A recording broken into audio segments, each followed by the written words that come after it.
Take the marked strip from before and hold it on top of a new sheet of baking paper and cut a slightly longer strip to line the sides of the 12 cm diameter by 5 cm height cake pan. This time we are not trying to make it any higher, we're just trying to measure exactly the outside and the inside base of the cake pan. Place the base of the cake pan over the top of the remaining baking paper and cut out a circle of baking paper to line the base of the cake pan. Set those aside. Lay a baking tray with a sheet of baking paper and place the base of the cake pan at the center. Mark around the cake pan to get a circle as a guide for the size of the Pavlova cake. Now reverse the marked sheet because we don't want to print on that Pavlova. Heat the oven to very slow, 100 to 120 degrees Celsius, 212 to 248 degrees Fahrenheit. In the same way you want to prepare all the ingredients, such as bringing the egg whites to room temperature and measuring up all the ingredients. Since for the Pavlova cake it is the exact same recipe and exact same procedure for preparing the batter as the Pavlova sticks, simply follow the procedures from before until you have the Pavlova batter. Now take the cake pan lined with baking paper and gently using a spatula lifting the bowl above it, and just gently scoop all the Pavlova batter into the cake pan until it fills up to the brim of the baking paper. Another method is to pipe the batter into the cake pan, which I find more efficient for filling in the space. It may not be a smooth, flat surface, but that's okay. Simply spin the cake pan about 1 to 2 times to even out the batter. Do not drop the cake pan onto the table to remove the air and smoothen it out, because what you are doing is basically removing all the air that you just incorporated into the egg whites. Now take the baking tray lined with the marked sheet of baking paper, match the circle guide that you drew to the brim of the cake pan so that they match it completely. Then, with the tray directly on top of the cake pan, holding them tightly in place together, gently flip the cake pan so that it is now sitting on top of the tray with the base facing up. Now remove the cake pan and the Pavlova should roughly hold the shape of the cake pan. Remove the base of the cake pan carefully. Then gently and carefully peel off the baking paper around the sides and the top of the Pavlova. Now using an offset spatula, gently smooth the sides and the top of the Pavlova. Try not to overwork this too much, because by doing that, the Pavlova will eventually expand bit by bit and become a bit too big for all your Pavlova sticks to cover. Now using a large spoon in a swirling motion on the top of the Pavlova, from outside going inwards towards the center, start applying very small amount of pressure to create a little well, something very vague. It does not have to be too deep, just enough so that the edges of the Pavlova are a little bit higher than the center, maybe 3 mm deep. This is for placing whipped cream in the fruits so that they don't usually droop around the sides. This is a traditional procedure, but is not as important in my version, as I will have fences around the cake for the orchard. Now it's ready! Bake them for 45 to 50 minutes until the outside is dry and a pale cream color. It should be firm when you gently press on the surface. If it still looks a bit wet, give it a bit longer. Once baked, turn off the oven and leave the door slightly ajar. Once cooled, remove our oven. Pavlova can be fragile as mentioned before, but once baked properly, it should be removed very easily. If you are worried that it might break, you can do it slowly by gently spreading your fingers across one side and gently lifting it up, and then switching to a different side and continuing until you have all sides sort of lifted off the baking paper. That way it should come off without any sort of damage. Now for chantilly or whipped cream, it is also in the same way better to use stainless or glass balls. So in a clean bowl, add the thickened cream, or heavy cream for the US people. Place the bowl inside another large bowl filled with chilled water. You can use chilled water or just add cold water and some ice cubes to make it cold before putting a bowl of cream in. Or you can do what I do, simply just take the bowl and beater and chill it in the freezer for 15 minutes before using. It will achieve a similar result, and is something that I have learned from joyofbaking.com.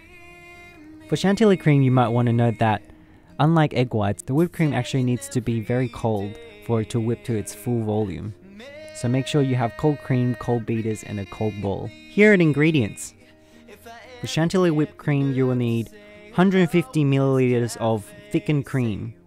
This is equivalent to the US's heavy whipping cream. Half teaspoon vanilla extract. Try to use the pure because it tastes better. 15 grams pure icing sugar, sifted.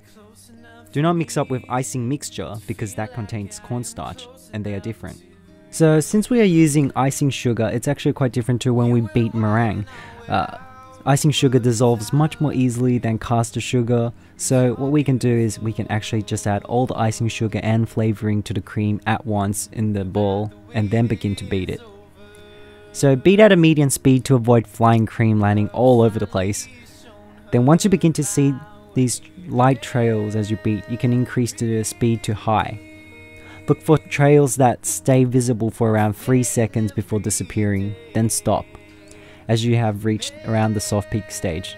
To double check this, you can lift the cream with your beater and let it drip back into the rest of the cream, and it should stay in a small mound like when we did the test with the meringue. Now what I like to do at this point is switch over to the whisk for more control. If you want to stay with the machinery, just make sure you keep an eye on it because it is very easy to over whisk, especially for cream. We are not looking for a stiff peak as this dessert is served with softly whipped cream, so something that is kind of semi-whipped but has to be firm. The signs to look for are that when you whisk around the bowl, the trail or streaks formed from your whisk should stay in place and be fairly visible. And it should easily clutch onto your whisk and stay a firm peak when you flick the cream onto the side against the and it should easily clutch onto a whisk and stay a firm peak when you flick the cream on the whisk against the sides of the bowl. It should be white in color and still smooth with moisture. If it is liquid, it means you are below the stage. And if it is yellow in color and dry with holes in its texture, it means you have over whipped it a lot and separated your cream into butter.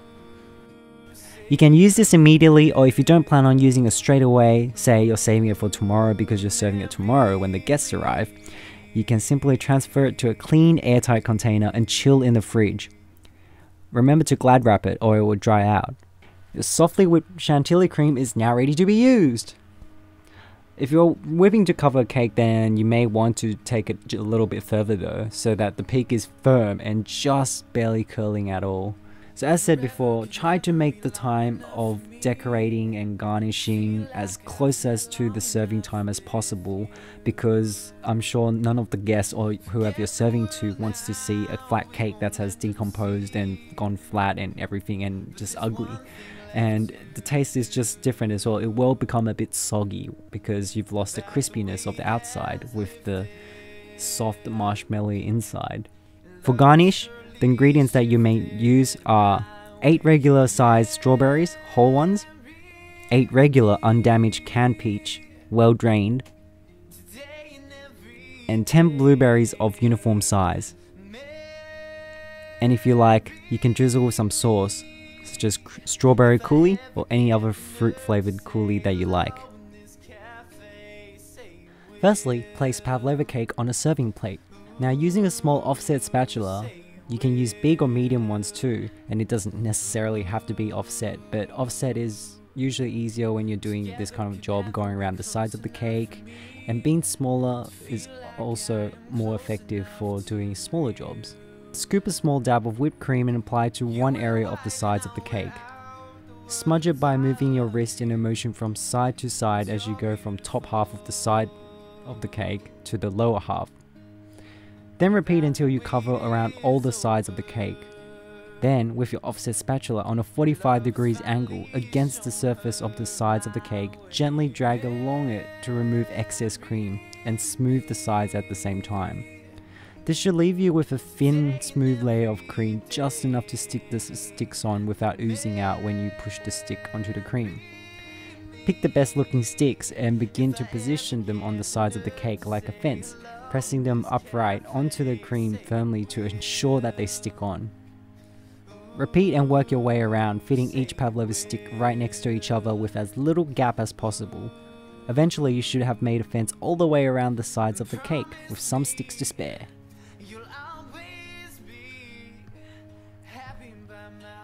Then using a plain tip around the size of 10 to 12mm tips, it doesn't have to be that exact, different to the other job that we did before, what we're going to do this time is holding the piping bag upright.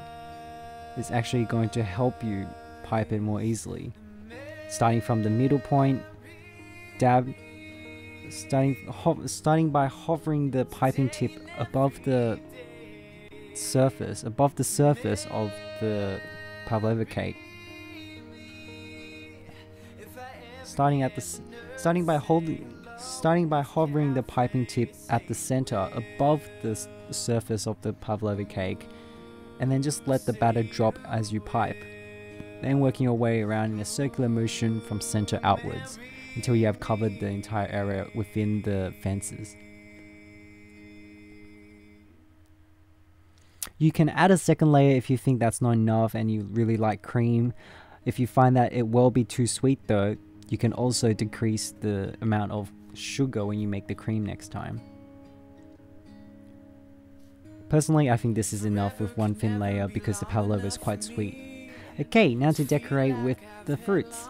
Place one whole strawberry at the center of the pavlova cake. Then place whole strawberries around the edge near the pavlova sticks, leaving a little bit of space so the strawberry doesn't actually push the sticks and make them fall off. Then in a thin gap between the strawberries around the edge and the center strawberry, start placing drain canned peaches one by one horizontally around the circle with the curved side facing down into the gap, and then leaving a space for a blueberry between each of them. You can really do it whatever way you want and with whatever kind of fruits you find suitable. Finally, you can drizzle strawberry coulis or any kind of flavored coulis that you have made or prepared over your fruits in a zigzag pattern.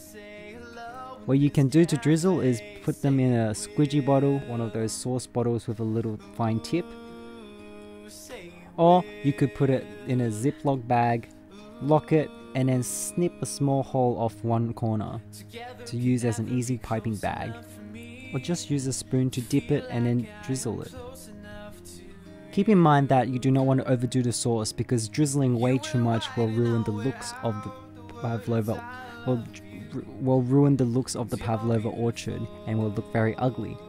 What you can do is simply drizzle a little bit of zigzag pattern over the top as a little nice touch, and serve the rest in a little sauce dish or bowl so your guests can just add more when they need it. Finally, you can tie a ribbon around the pavlova stick fence gently to make it look nicer and also hold the fence up too. All you have to do is wrap the ribbon around, leaving a little bit of excess, just enough so that you can tie it into a nice ribbon, having both even loops and a nice little tie on the end. Yay! So congratulations on completing such a tedious cake with so many procedures. It's actually a very simple cake, and if you really can't be bothered, obviously you could have done just the original traditional style. But if you decide to do the pavlova orchard and got it done and you're happy with the result, I hope you really enjoyed the dessert. Obviously the cake can always be better with new ideas and new techniques, and there'll definitely be new recipes coming very soon. So hopefully you'll be looking forward to that. So you can look forward to that. And so see you in the next video. And I think you might be interested in seeing some of the stuff I've been doing at school. And I have pictures of them. Enjoy! See you next time.